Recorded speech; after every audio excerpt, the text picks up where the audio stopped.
Assalamualaikum warahmatullahi wabarakatuh. Alhamdulillah Alhamdulillahi rabbil alamin. Wassalatu wassalamu ala rasulil amin wa ala alihi wa sahbihi ajma'in. Rabbi shrah lana sudurana wa yassir lana umurana. Allahumma amin. Allahumma salli ala sayyidina Muhammad wa ala ali sayyidina Muhammad. اللهم إنا نسألك الصدق في القول والإخلاص في العمل. أما بعد، نوينا التعلم والتعليم وتذكر وتذكير والنفع والانتفاع والإفادة والاستفادة والحث على التمسك بكتاب الله وسنة النبي صلى الله عليه وسلم ودلالة إلى الخير ودعاء إلى الهدى ابتغاء مرضات الله وقربه وثوابه. أمين أمين يا رب العالمين. Alhamdulillah, thumma alhamdulillah.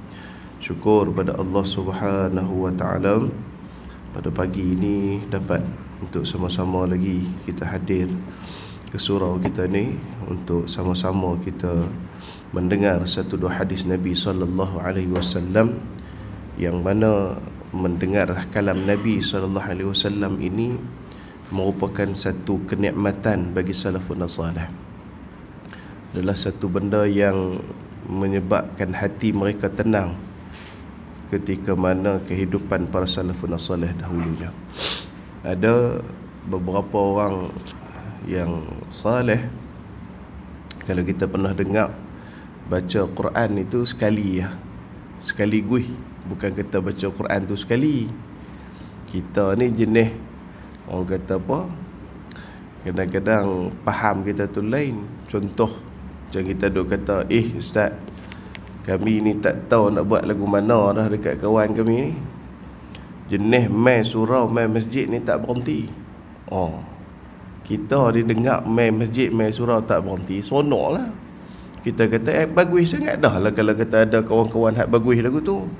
Main surau dengan main masjid tak berhenti. Masalahnya Tuan Syekh bukan hak faham lagu tu. Masalahnya yang saya sebut, yang kami sebut ni ialah main masjid tak berhenti ni lagu mana? Lalu ni lalu depan masjid, lalu depan surau ni haram tak berhenti, lajak terus. Lagu tu rupanya. Kita duk ingat kata main tak berhenti ni masuk kata kerak main. Rupanya dah main tak berhenti ni masuk kata main lalu tak berhenti terus, lajak terus. Berapa tahun dah tak main masjid tak? Gitu. Jadi ada salafun salih kita dulu baca Quran sekali. Bukan masuk kita sekali saja dia baca Quran. Dia baca Quran dan buka Quran surah Al-Baqarah tu, surah Fatihah tu, sekali baca tu saja, An-Nas. Sekali baca. Kita ni tak nak habis itu Quran ni 4 kali Ramadan tak habis. Tapi baru ni saya jadi hakim tilawah Quran dengan hafazan di peringkat negeri Kedah. Saya ada tanya seorang ustaz sebelah saya tu, saya duk tanya dia lah, nampak geng-geng tahfiz Quran ni. Bukan nak kata tuan-tuan geng-geng puak mengapai Quran ni, kita baca ni satu huruf yang silap, dia kalih tengok terus. Kawan mengapai Quran, dia tahu lah baris atas baris bawah, huruf tang mana ni, huruf tang mana ni kan. Kita baca silap sikit dia kalih tengok lagu tu. Saya kata, hampa ni baca Quran. Memang bila kita dah jadi biasa, orang baca tu kita automatik dia perasan benda tu. Macam kita tak mengapai Quran, kita baca-baca ni kita nak kena check lah depa baca ni silap tang mana baru kita boleh tengok. Depa hak mengapai Quran ni tak ada. Dengar sambil duduk dengar. Saya tanya, hampa duk ngulang Quran lagu mana? 30 juzuk duk dalam kepala ni. Hampa mengulang Quran ni waktu bila? Dak mengulang mengapai tu. Yang boleh cekang sampai tera tu ni waktu bila? Dia ikut lah. Saya tanya berapa lama selalu tiap-tiap hari? Dia kata ikut juga. Lagu mana cerita? Contoh. Saya kata contoh lagu mana buat. Contoh macam ni lah, kita kata kalau kita kata sehari tu kita nak ulang 3 juzuk. Contoh dia kata. Selalunya lah bagi geng-geng mengapai Quran ni, lepas subuh tu 3 juzuk. Lepas subuh tu sambil-sambil baca lepas subuh tu boleh habis 3 juzuk. Tu dia lah. Sambil-sambil 3 juzuk. Kalau betul-betul mulang tak tahu. Kita ni sambil-sambil haram tak baca terus. Tak baca terus kita ni sambil-sambil. Tak baca. Lah kita baca Quran bila. Tu kehidupan depa tu. Jadi ada salafun salih dulu ni baca hadis Nabi sallallahu alaihi wasallam ni sampai beribu hadis sekaligus. Tu yang dikatakan kehidupan mereka dengar hadis Nabi ni menjadi satu kenikmatan bagi mereka. Faizu bulan ni pun macam tu lah, duk dengar hadis bulan ni kira tak berhenti ya. Orang duk cuba agama. Ustaz dah hari ni. Kan? Baik, tang mana kita ni sambung ni? Hadis 22. Nak habis dah ni pun 22 ni. 2-3 hari lagi habis ni. Kalau baca tiap hari. Tapi dah jenis kuliah bulan ni makan tahun kat bawah. Baik, insya-Allah. Tuan mati Allah sekalian. Hadis yang kedua berkaitan dengan menggembirakan seorang muslim. Menggembirakan seorang muslim ini ialah satu benda yang dianjurkan oleh Nabi sallallahu alaihi wasallam. Nampak benda kecil, akan tetapi kegembiraan seseorang muslim itu sangat bernilai di sisi Allah Subhanahu wa taala. Kalau kita tengok hadis ini, hadatsani an Sayyidina Al-Hasan bin Ali radhiyallahu anhuma wa alaihi salam wa alaihi assalam عن النبي صلى الله عليه وعلى آله وصحبه وبارك وسلم قال إن من موجبات المغفرة إدخالك السرور على أخيك المسلم رواه الطبراني. Daripada Sayyidina Al-Hasan ibn Ali radhiyallahu anhuma, daripada Nabi sallallahu alaihi wa ala alihi wa sahbihi wa baraka wasallam bersabda, sesungguhnya di antara penyebab terampun dosa seseorang adalah dengan engkau menggembirakan hati seorang muslim. Hadis riwayat Imam At-Tabrani. Baik, tuan-tuan berarti Allah sikit saja. Kalau tuan-tuan perasan tadi saya sebut Sayyidina Al-Hasan ibn Ali radhiyallahu anhuma wa alaihim assalam. Pasal apa dekat para sahabat yang lain kita tak sebut alaihi salam tu? Alaihi salam ni ke atasnya kesejahteraan. Pasal apa kepada Sayyidina Ali, pasal apa kepada Sayyidina Al-Hasan, pasal apa kepada Sayyidina Al-Husain, pasal apa kepada Sayyidina Fatimah? Kenapa kepada beberapa orang ini kita menyebutkan alaihas salam ataupun alaihi salam? Oh, Ustaz Hamam mengajak pagi ni Syiah dah. Syiah dah. Dengan Sayyidina Ali, Sayyidina Abu Bakar, Sayyidatuna Fatimah, Sayyidina Hasan, Sayyidina Husain ni, tambah macam-macam. Tambah kalau kata dekat Sayyidina Ali pula bukan dekat radhiyallahu anhu saja, boh sampai 3. Radhiyallahu anhu karamallahu wajhah alaihi salam. Tu dia 3 sekali boh Sayyidina Ali. Oh, Syiah dah ni. Sat lu. Jangan cepat sangat. Sat lu. Sayyidina Hasan, Sayyidina Ali, Sayyidina apa semua ni, beberapa orang ni dilebihkan sikit, bukan lebih terang mana pada ucapan mendoakan mereka. Di antara beberapa asbab iaitu kerana satu zuriyah Nabi sallallahu alaihi wasallam. Sebab itu para nabi dan rasul yang sebelumnya tu kita mengucapkan alaihi salam. Nabi Musa alaihi salam, Nabi Musa alaihi salam, Nabi semua nabi diutamakan dan dimuliakan macam tu. Bahkan bukan sekat Sayyidina Hasan, Sayyidina Husain ni, para ulama kita ni pun Nabi sallallahu alaihi wasallam kata, ulama daripada golongan umat aku ni, dia ni sama level sama dengan para nabi dan para rasul daripada Bani Israel. Sama level, sama lebih kurang lah. Ulama-ulama umat Nabi Muhammad ni, dia punya level dia sama aja dengan nabi-nabi daripada Bani Israel. Pernah disebutkan dalam riwayat bahwasanya dikisahkan dalam satu ru'yah, mimpi yang baik, iaitu Nabi sallallahu alaihi wasallam duduk dengan para nabi yang lain. Bila duduk dengan para nabi yang lain, Nabi Musa tanya dia. Nabi Musa tanya baginda Nabi sallallahu alaihi wasallam, "Wahai Rasulullah, apa kata-kata engkau wahai Rasulullah Nabi Muhammad sallallahu alaihi wasallam yang engkau mengatakan umat-umat kamu, ulama-ulama daripada umat-umat kamu itu lebih mulia, bahkan lebih mulia dengan nabi-nabi daripada Bani Israel?" Dia kata, Nabi Muhammad SAW kata dalam ru'yah tersebut, beliau mengatakan, wahai Musa, ya betul, sesungguhnya para ulama daripada umat aku ni sama level dengan, lebih kurang kita katakan dengan para nabi dan para rasul daripada Bani Israel. Maka Sayyidina Musa AS mengatakan, ya Muhammad, wahai Rasulullah, tunjukkan kepada aku bukti. Yang kata ulama hang ni kemas sangat ni, tunjukkan kepada aku bukti. Akhirnya Nabi kalih-kalih Nabi pergi panggil. Lah mimpi. Nabi panggil yang dikatakan Imam Ghazali rahimahullah ta'ala. Panggil Imam Ghazali rahimahullah ta'ala, duduk depan Nabi Musa AS. Nabi Musa tanya dia, kan, siapakah nama kamu? Siapakah nama kamu? Maka Imam Ghazali ni sebut nama dia. Aku adalah Muhammad bin apa semualah daripada Al-Ghazali. Nabi Musa tanya, hai, aku tanya hang nama apa? Yang pihak jawab sekali dengan bin Pok hang, bin Tok Wan hang, bin nu terkira gelaran semua cukup, Al-Ghazali semua cukup, pasal apa? Maka Imam Ghazali sengak dan terus tanya kepada Nabi SAW, ya Rasulullah, engkau nak aku kurang adab dengan Nabi Musa, ataupun kau nak aku menjawab dia dengan wahai Rasulullah, engkau nak aku menjawab apa pertanyaan dia lantas ianya hampir-hampir seperti mana kurang adab, ataupun aku mendiamkan diri sahaja dengan pertanyaan yang ditanya oleh Nabi Musa. Kemudian Nabi Muhammad kata apa? Jawab.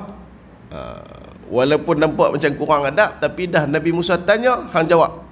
Soalan-soalan bahasa macam tu lah. Kita ni macam ni lah, orang tua-tua duk cakap, kita duk jawab. Rupa lagu tu lah, kan? Ni siapa yang balik sekolah lambat ni? Orang duk habaq dah. Dah bukan pergi balik sekolah lambat, menjawab. Lebih kurang betul lah. Maka Imam Ghazali kata apa? Adakah aku perlu menjawab ya Rasulullah, lantas hampir aku ini nampak seperti mana kurang adab dengan pertanyaan Nabi Musa, ataupun aku sengak? Yang ni aku menjaga adab aku dengan Nabi Musa AS. Yang ni aku sengak, aku tak cakap apa. Nabi Muhammad kata, hang jawab. Lepas tu Imam Ghazali kata apa? Wahai Nabi Musa AS, bukan aku seorang saja yang cakap lagu ni. Akan tetapi, dia kata, engkau juga wahai Nabi Musa bercakap macam aku cakap pada hari ini. Iaitu Nabi Musa, hang duk kata kat aku macam-macam. Padahal engkau pun wahai Nabi Musa, orang tanya sepatah, hang pergi jawab banyak patah. Dia kata, tang mana hang kata? Sesungguhnya Allah Ta'ala pernah tanya engkau wahai Nabi Musa, apakah yang berada di tangan kamu? Kan ada dalam ayat Quran, apakah yang berada di tangan kamu? Maka Nabi Musa cakap apa dengan Allah Ta'ala? Wa kallamallahu Musa taklima. Nabi Musa AS jawab terus dengan Allah Ta'ala apa dia? Ini tongkat aku ni aku guna untuk gembala kambing, untuk berjalan, untuk ni apa semua kan. Semua dalam Quran, tuan-tuan tengok dalam Quran. Asaya wa asyakku biha, adalah ayat dalam Quran tersebut. Maka Nabi Ghazali kata, wahai Nabi Musa, sepatutnya Allah Ta'ala tanya apa yang ada di tangan hang, sepatutnya hang jawab ni tongkat sudah lah. Duk pergi habaq apa tongkat ni aku guna nak pergi berjalan, nak pergi ni apa, nak gembala kambing, pasal apa? Untuk apa hang buat itu? Dengar jawapan daripada Imam Ghazali. Nabi Musa kata apa? Wahai Nabi Muhammad, betul dah. Nabi Muhammad betul dah. Cekam betul ulama hang. Lebih kurang betul lah bahasa dia. Tu sampai tara tu. Dimuliakan para Nabi dan para Rasul alaihi wasallam itu. Bahkan level umat Nabi SAW pun sama dah dengan para Nabi dan para Rasul daripada Bani Israel. Tapi yang kita katakan Sayyidina Hasan, Sayyidina Husin ini dikira sebagai ahli bait Nabi SAW dan juga keturunan Nabi SAW yang mana dimuliakan. Contoh macam Sayyidina Ali karamallahu wajhah, dimuliakan dengan dia, menyebutkan Allah Ta'ala memuliakan wajahnya. Kerana apa? Sayyidina Ali ialah kanak-kanak pertama yang masuk Islam di tangan Nabi SAW. Wajah dia tak pernah mengadap berhala. Wajah Sayyidina Ali tak pernah tunduk kepada berhala. Wajah Sayyidina Ali tak pernah sujud kepada berhala. Wajah Sayyidina Ali tak pernah dipandang kepada benda-benda yang kita katakan sebegitu rupa. Maka para ulama menyebutkan karramallahu wajhahu, yakni moga-moga Allah Ta'ala memuliakan wajahnya. Maka kita menyebutkan alaihi wassalam kepada para ahli bait dan juga kepada Sayyidina Ali, Sayyidina Hasan, Husain dan sebagainya, itu adalah di antara unjuran agama Allah Subhanahu wa taala. Jadi kes baru ni di Selangor, Allahumma salli ala Sayyidina Muhammad, dia buat program Mahabbatur Rasul ke apa tau. Tengah azan, hak tukang azan tu pi tambah kalimah asyhadu anna sayyidana Muhammadar Rasulullah. Viral baru ni. Tok Bilal pergi tambah Sayyidina pula dah azan ni, bid'ah ni apa semua, punggah. Tuan-tuan mati Allah sekalian, tu dia lah. Kita dalam beragama, la ifrat wala tafrit. Jangan lebih sangat, jangan kurang sangat. Maksud dia lagu mana? Salah ke duk pergi tambah Sayyidina dalam azan? Ataupun tak salah ke pergi tambah Sayyidina dalam qomat? Salah ke pergi tambah Sayyidina dalam tahiyat? Salah ke? Tak salah pun. Tak salah. Akan tetapi tengok tempat dan tengok masa keadaan nak pergi buat tu. Ada satu kitab Sadah Rumari, seorang ulama-ulama daripada Morocco. Morocco ni kalau negara kita ni kita panggil apa? Maghribi. Kan? Maghribi masuk Piala Dunia. Masuk. Malaysia bila tahu nak masuk? Ya? Maghrib masuk, Isyak tak masuk. Maghribi, negara Maghribi ni. Ada Sadah Rumari, keluarga Syekh Abdullah Siddiq Rumari daripada Morocco ataupun daripada Maghribi. Tulis satu kitab khas. Bolehnya mengucapkan siyadah, yakni sayyiduna, kepada Nabi SAW dan kepada yang tertentu pada beberapa keadaan hal, di antaranya azan dan sebagainya.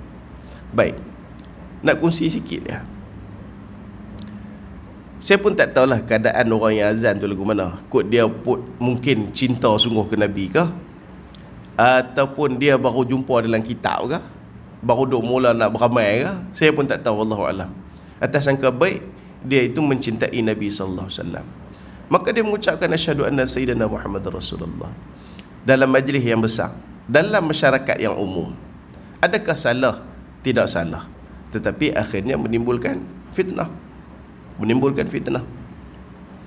Saya dulu, masa zaman-zaman duk mengaji, zaman-zaman duk mengaji, zaman duk jumpa, duk baca, jumpa mendapat pelik-pelik kerja nak mengamai, jenis-jenis lagu tu, jenis budak baru nak kan.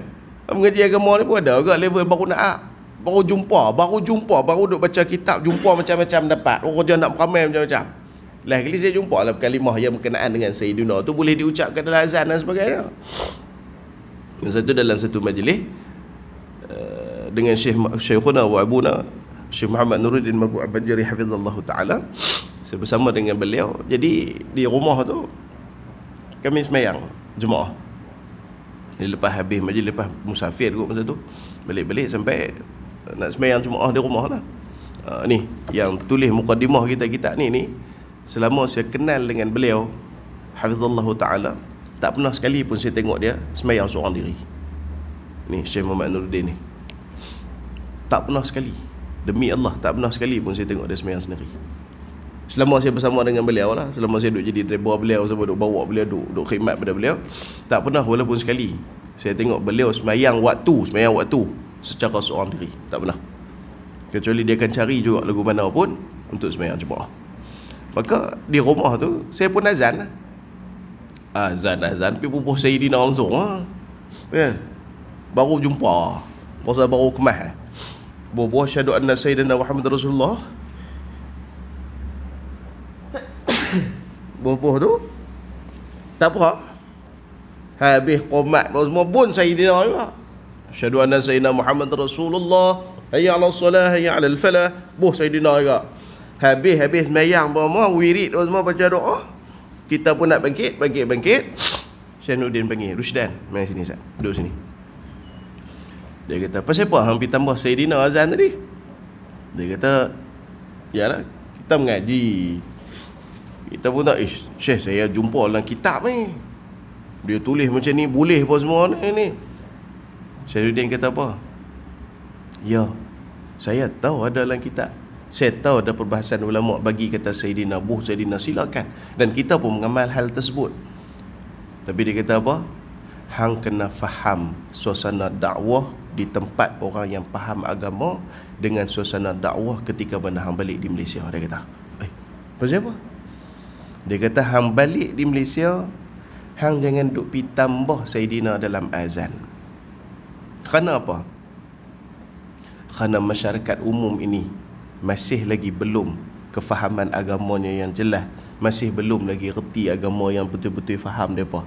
Apabila hang pi tambah satu benda yang orang tak buat di tempat orang awam, maka ia akan menjadi buah mulut orang dan menjadi asbab fitnah daripada orang. Itu dia. Sampai tahu tu tuan. Memang kita disunatkan pun, kita sebut nama Nabi Muhammad, kita sebut Sayyidina Muhammad SAW, memang tak ada masalah pun, silakan. Tapi dalam keadaan hal tersebut menyebabkan timbul fitnah. Macam tu jadi yang ni viral. Dia pun ambil video, share habis. Boleh ke puak-puak tak suka bos Sayyidina ni, dia goreng hangit tuan-tuan. Oi, tu dia lah jenis buat mahabbah Rasul, cinta qasidah semua sesat belaka. Tahu kita. Sebab tu jangan duk buat lebih kurang benda-benda yang lagu tu. Maksudnya kita kena faham dalam hal-hal tersebut. Baik. Kemudian hadis ini menceritakan kepada kita berkaitan dengan perkara-perkara yang boleh mendapatkan keampunan daripada Allah Subhanahu Wa Taala. Itu di antara asbabnya ialah idkhalaka surur, memasukkan kegembiraan, memberikan kegembiraan ala akhikal muslim, kepada saudara kita yang lain. Maka keterangan dia, maka dalam kehidupan ni, manusia ni nak kehidupan yang teratur dan tersusun serta dipermudahkan. Tak ada siapa manusia yang nak hidup susah, tak ada. Kecuali diberikan kesusahan, dia redha, itu memang banyak.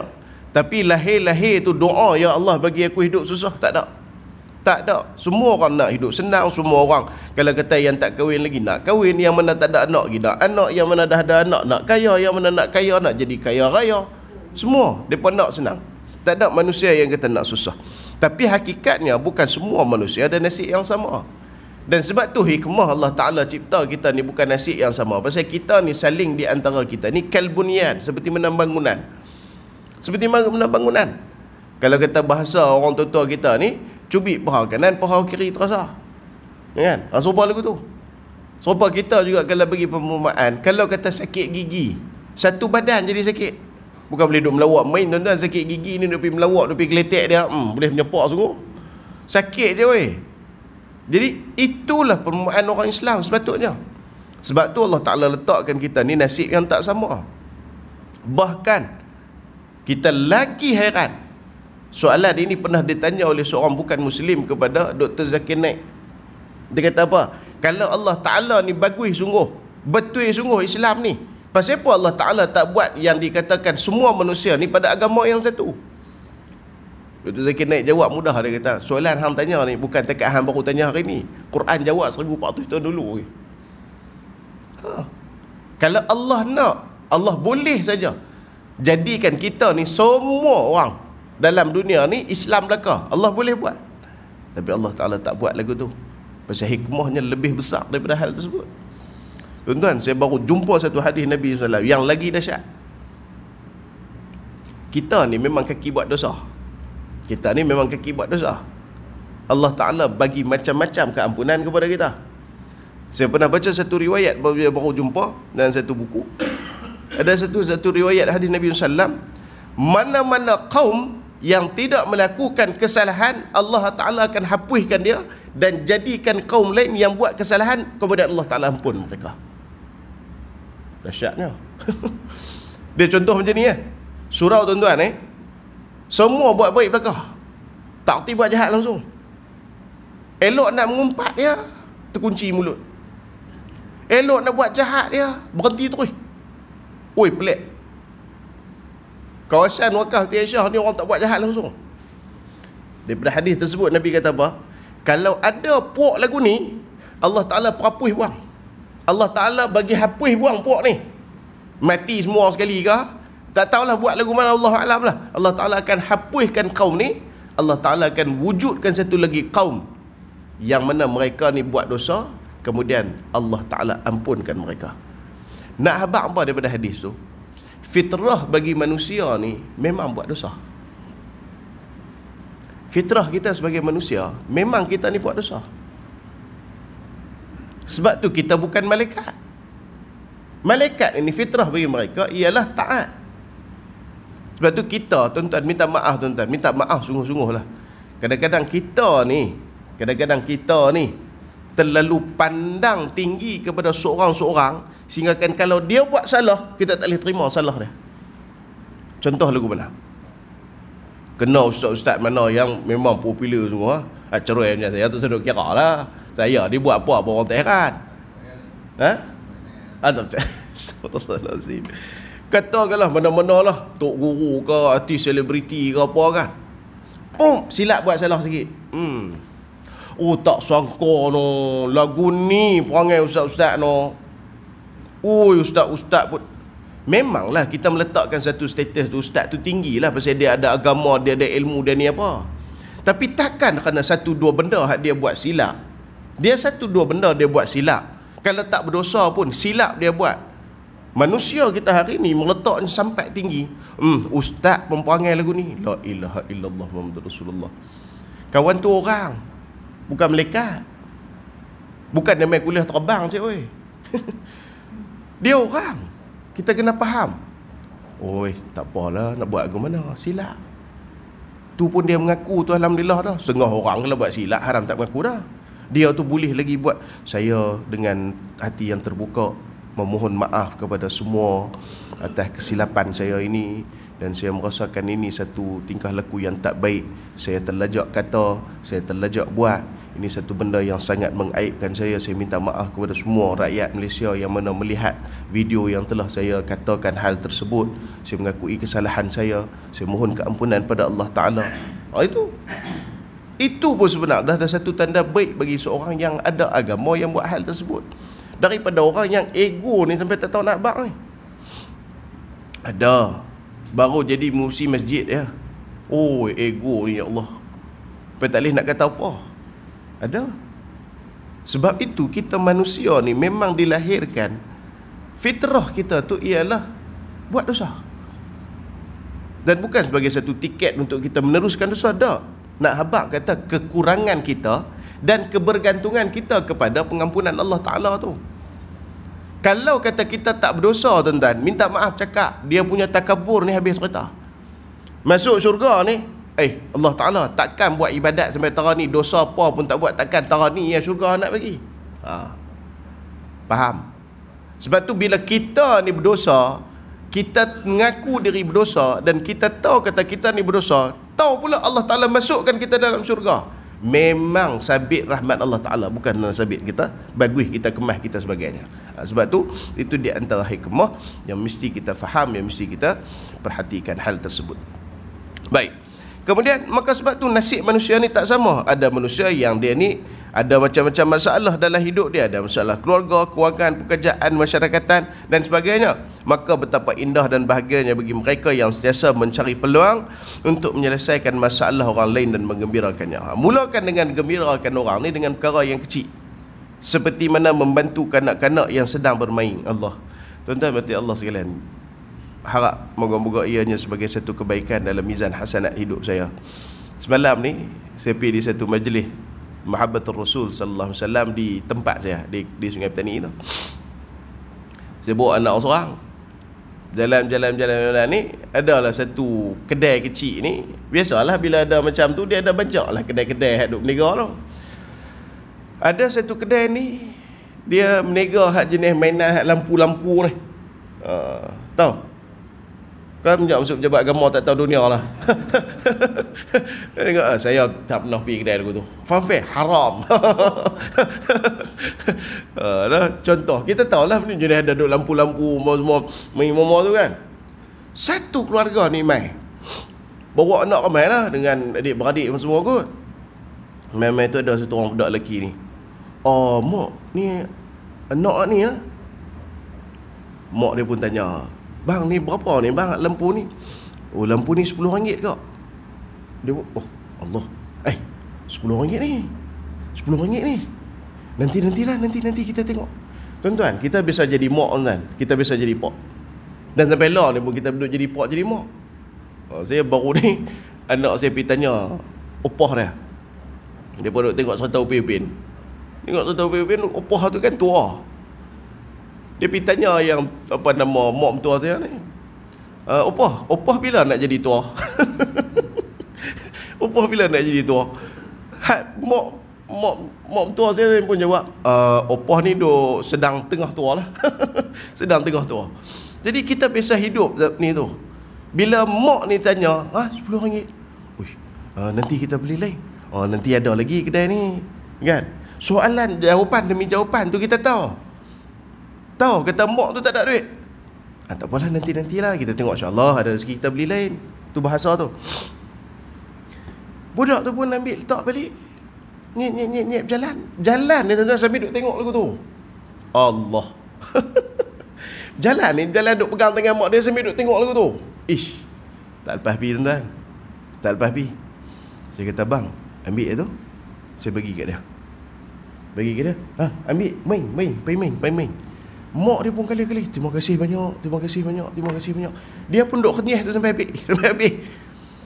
Saya kata, ya Allah, agar benda yang kecil tu menggembirakan hati dia tu sebagai satu benda yang baik. Kita tak tahu benda yang tersebut menjadi asbab kepada Allah Ta'ala nak pandang kita, Allah Ta'ala nak bagi kebaikan kepada kita dunia akhirat, kita tak tahu. Tapi itulah kadar yang kita boleh buat. Sekadar yang ada rezeki. Kita pun nak pergi minta seguni, tu mampu kita tak beli. Pergi dah minta satu, kita pun duk lalang nak beli kat anak kita, ambil tu satu bagi kat dia, agar menjadi kebaikan. Dan kita tak tahu tuan-tuan, kita tak tahu, mungkin dengan sebab yang dia terima macam tu menjadi asbab kebaikan kepada dia depan dalam hal agama dia. Contoh, orang yang ada agama, saya nak abang mai kat tuan-tuan, jangan buat lekeh. Contoh macam tuan-tuan tengah makan di kedai, tuan-tuan pakai kepiah. Tengah duk minta nasi kandak, tuan-tuan pergi tanya makanan lauk ni. Dia pun tengok kita dengan pakai kepiah. Abang Haji, tak payah makan lah ni Abang Haji, ni mahal Abang Haji, Abang Haji ambil yang murah sikit. Minta maaf cakap lah. Apa perasaan tuan-tuan? Maksud dia apa dia? Geng-geng pakai piah, geng-geng pakai kain plekat, geng-geng ni bukan ada duit. Terus duk ambil ni, nak ambil yang lain. Ada lauk murah lagi. Jenis tu pantang. Saya nak abang kat tuan-tuan, orang hak pegang agama jangan tunjuk lekeh ke orang. Bukan maksud balagak, bukan maksud riak, bukan maksud takabur, dah. Tapi jangan letak agama hak duk ada kepada kita, tanda agama yang ada kepada kita, menyebabkan orang lain hina kepada kita, hina kepada agama. Jangan. Tu guru saya biasa tuan-tuan masuk kedai. Baru ni saya pergi umrah. Saya masuk saya tanya dia, ni minyak wangi paling mahal kat sini berapa? Dia kata minyak wangi paling mahal kat sini yang dipakai oleh Raja Salman. Yang dipakai oleh Raja Salman, Raja Saudi tu. Saya tanya berapa? Tak mahal mana lah, tapi mahal lah juga. Dia kata tak mahal mana tu, paling mahal bagi hang tu berapa? Ada kot besar ni. Berapa ni? RM4,000. RM4,000 cik weh. Allah, saya kata RM4,000 besar ni ya. Besar ni. Ish, kata mahal tu. Sendek raja. Nama dia pun Atar Muluk, Atar Raja-Raja. Saya kata dahsyat tu. Tak apa, pergi tengok gitu ya saja, bukan dia pun bagus. Jenis orang ni kan, jenis rai. Ada sengah kedai, kedai kut nak mampu. Kalau kita tanya, hang tu saya duk beli. Dia tak, dia pagi ambil tray rasa bau wangi sungguh. Dia lembut tapi bau wangi sangat. Tok guru saya ni seorang masuk. Dia tunjuk minyak atar tu. Dia tanya lah minyak atar sekian-sekian tu, dia tunjuk mai. Dia tunjuk, dia kata guru saya ni dia pakai serban, pakai jubah ni, jubah luar pula dengan kain syal pula duduk aku ni. Pipi tu dia kata, tak apa Haji, Haji kalau nak Haji ambil yang murah sikit, yang ni mahal. Oh, ni saya belajar daripada dia. Merah muka, saya tengok. Tapi tak marah lah. Muka tu kita nampak berubah tu. Dia kata, pasal apa hang suruh ke tu? Tak ada lah, mungkin tak ada duit. Dia kata beli yang murah sikit. Ambil dua. Tuan-tuan tahu satu tu rubah Abzak tu 800 rial masa dia beli 800 rial. Dua 1,600 rial. Dia kata ambil dua. Kawan tu jadi terkejut. Oi, betul ke ni? Dua. Ambil dua. Awak nak suruh tambah satu lagi. Ambil dua. Kawan tu kelam kaput ni ambil. Oh, saya ni jual lah ni. Keluar. Masuk lah kereta. Kami pun tanya. Syekh, 1,600 kan 1,600 untuk minyak wangi. Apa jawab beliau? Beliau kata ni, yang pertama, di antara benda yang Nabi paling suka adalah minyak atar, minyak wangi. Niatkan beli minyak wangi ataupun kita hadiahkan kepada minyak wangi kepada orang dengan niat kita menyebarluaskan sunnah Nabi SAW. Jadi aku beli hari ini kerana aku tahu Nabi suka benda tu. Itu satu. Yang kedua, aku takkan biarkan orang melihat orang agama atau orang melihat agama itu dalam keadaan lekeh. Memang mahal. Tapi aku tak sanggup orang kata orang yang berpakaian agama lagu ni tak ada duit, kena pakai benda hak lekeh-lekeh. Aku tidak akan benarkan itu berlaku kepada agama aku. Tu dia. Yang ketiga, banyak beli benda banyak-banyak termasuk dalam benda yang makruh ataupun boleh jadi haram kerana membazir. Tapi rupanya dalam kitab-kitab fiqh membahaskan bahawasanya beli minyak wangi tak termasuk dalam perkara yang makruh ataupun haram dan tidak termasuk dalam perkara yang membazirkan. Sampai tahu tu. Daripada situlah kami belajar satu akhlak, iaitu orang mengaji agama jangan bagi nampak lekeh kepada orang lain ataupun orang agama lain ataupun kepada mana-mana orang. Bukan kita riak, bukan kita takabur, bukan kita belagak wujud dan sebagainya, tapi kita tak mau kerana benda tu disandakkan kepada kita agama, lalu kita kerana perangai kita itu menyebabkan agama itu dipandang lekeh, orang agama itu dipandang lekeh. Tuan-tuan tak tahu tuan-tuan, kami duduk di pondok, orang pondok ni duk kena kata lagu tu ya. Tengok budak-budak pondok tu nak boleh makan tu bukan kena makan apa, tengok mai tu sembahyang jenazah tu pasal kes nak boleh duit dia. Allahu akbar, pedih tuan-tuan. Tu mai tu dengan van buruk mai 15-16 orang tu kami nak kena bayar mai sembahyang jenazah. Kelapak duit sampai tu. Tu kalau tak bagi tu marah. La haula wala quwwata illa billahil azim. Jangan tuan-tuan. Satu kalau kita tuan rumah, depa mai ni tolong baca Yasin, tolong baca Quran, tolong baca apa, tolong sembahyang jenazah, syafaat orang mengaji agama itu besar kepada si mati. Dia minta 200, 300 kita bagi kat dia. Tu orang yang menjemput. Jangan buat lebih kurang. Jangan. Hina. Betul saya macam saya kata tadi, hang duk pergi makan nasi kanak pakai kepiah. Kalau rasa duit tak apa nak bawa tu kepiah taklah pakai. Mai duk pergi kata oh ya ni mahal encik, ni mahal ni encik, ambil duk murah sikit. Dah ambil 4. Abang dah ambil 4. Kali dengan meja tu aku bayar. Geram. Bukan geram apa, tak mau bagi nampak lekeh. Apa yang berlaku tuan-tuan? Ni nak bagi tamat tuan-tuan. Kisah berlaku tu jadi kepada Nabi sallallahu alaihi wasallam. Nabi pernah tegur seorang budak yang sedang bermain. Nabi duduk berjalan ni dengan tentera Nabi duduk berjalan dengan orang-orang kuat Nabi ni. Nampak satu orang budak ni duduk tengah main. Main apa? Main burung yang kecil yang dah mati. Ubah kita burung ciak main tu, burung ciak jatuh mati. Budak ni duduk main kilas lagu tu, duduk main lagu tu, main. Ubah duduk mainan tu lah. Nabi berhenti, Nabi bagi salam. Nabi kata apa? Ya Aba Umair, ma fa'ala Nuwair. Wahai Aba Umair, hang main apa dengan burung kecil tu? Baik. Hadis tu berapa perkataan ya? Hikmah daripada hal tersebut disebutkan oleh seorang ulama hadis yang digelar sebagai Abu Umair ni, bila dia besar, dia di antara orang yang memberi jasa paling besar mempertahankan Nabi sallallahu alaihi wasallam. Adalah kisah panjang lah, nanti kita cerita. Orang tanya dia, wahai Abu Umair, pasal apa hang jaga Nabi, hang pertahankan Nabi sampai sekarang ni? Sedangkan hang masa Nabi ada depan hang tu kecil lagi, hang tak ada jasa apa pun. Nabi ni tak ada jasa apa pun dengan hang tak ada mengaji apa pun dengan Nabi sangat pun. Hang cuma jumpa Nabi, hang tu masa kecil. Dia kata apa? Hampa pernah dengar satu riwayat hadis Nabi SAW berkenaan dengan aku? Dia kata, ya, kami bisa dengar. Tu pun sikit ya, bukan ada terang mana pun. Hang tahu tak? Sahabat Nabi ni kata apa? Bagaimana aku mempunyai sikap yang macam ni adalah bermula daripada sikap Nabi SAW. Iaitu apa dia? Ketika mana aku masih kecil, aku tak tahu apa. Aku tahu kenal Nabi. Nabi ni orang hebat, keragung, paling besar dalam negara. Tapi perhatikan, Nabi ketika mana dengan sahabat-sahabatnya, dengan gerombolan tentera dia, boleh berhenti untuk menegur perihal aku yang melakukan hal tersebut. Ambil berat ataupun kita katakan melawak dengan aku ketika mana aku sedang main.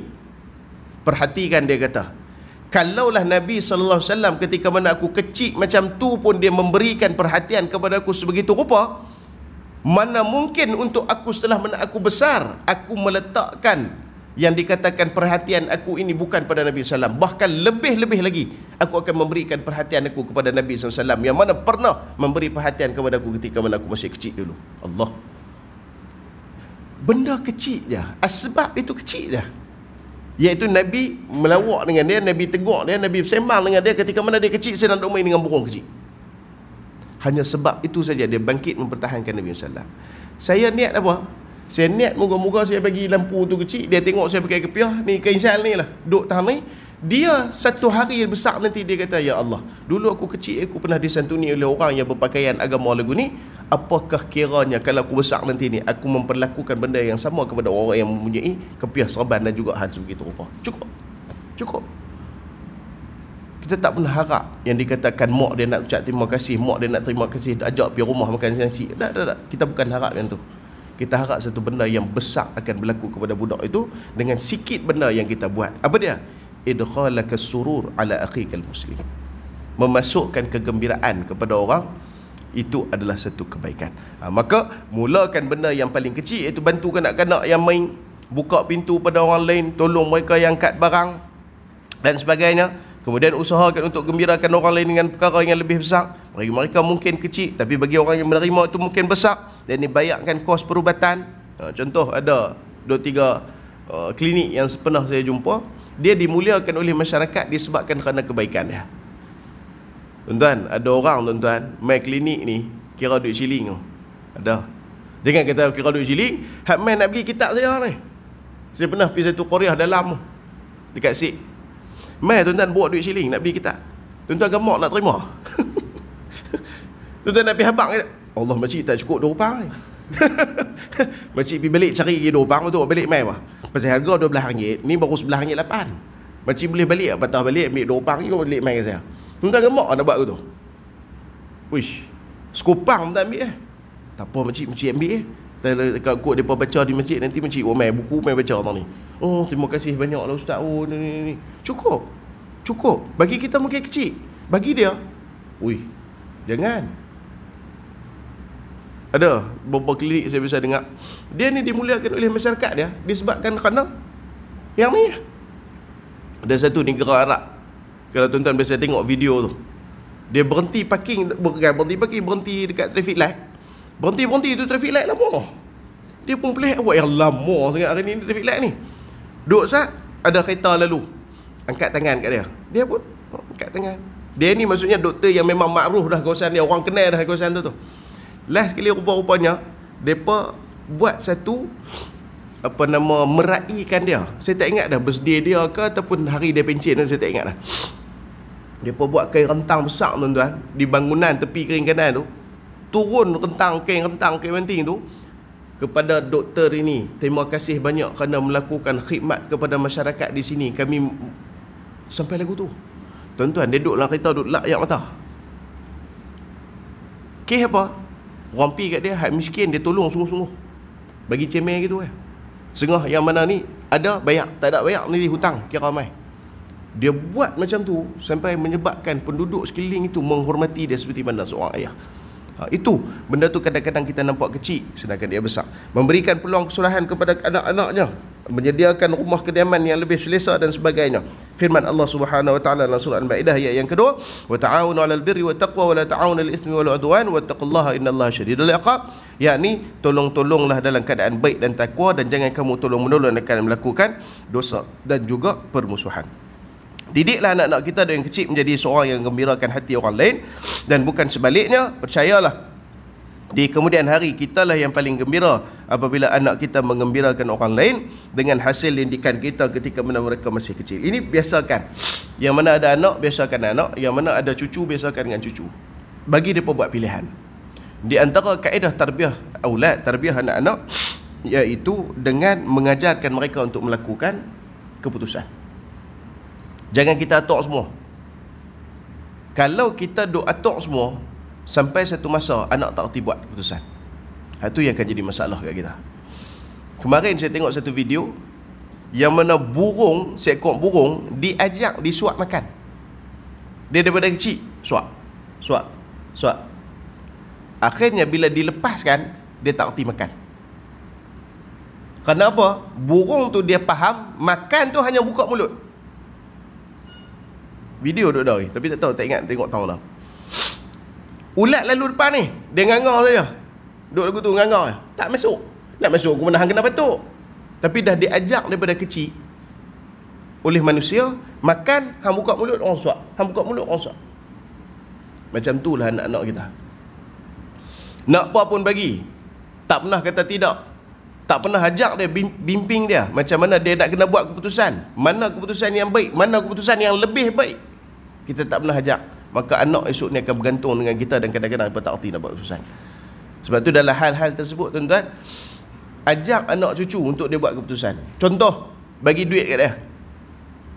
Budak kecil boleh lah buat ke tu. Bagi duit kat dia. Abang tu ada kedai aiskrim. Allah, tu pun ada orang susah.